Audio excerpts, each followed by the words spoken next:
मैले अघि पनि भनेको थिएँ जुरिक सिटी सेन्टरबाट करिब 2.5 घण्टा हामीले एउटा टुर जोइन गरेका थियौँ दिनभरिको। त्यसले हामीलाई तल 1000 मिटरको हाइटमा बसले ल्यायो। त्यसपछि दुई थरीको केबल कार रहेछ। एउटा केबल कारले सर्टेन हाइटसम्म ल्याएर त्यसपछि अर्को केबल कारले हामीलाई यो 3000 मिटरको हाइटमा 10,000 फिटको हाइटमा ल्याएर छोडिदिएको छ। अब 2 घण्टा हामीलाई छोडेको छ गाइडले।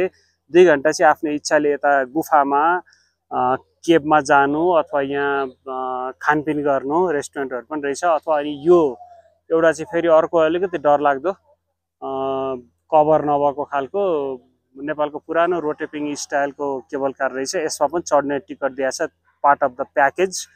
त्यहाँ पनि अब हामी जाँदैछौँ अनि 2 घण्टाभित्रमा यहाँ माथिको सबै कुराहरू सक्नुपर्नेछ।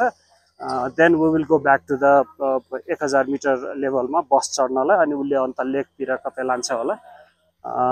रमाइलो छ। खास यतिको लागि हो हामी यो स्विजरल्यान्डको जुरिकमा आएको, होइन भने एकदमै महँगो सिटी हो युरोपियन। यो चाहिँ हाम्रो नेपालकै झल्को आउँछ। माथि पहाडी हिमाली ठाउँहरू निकै भिड छ।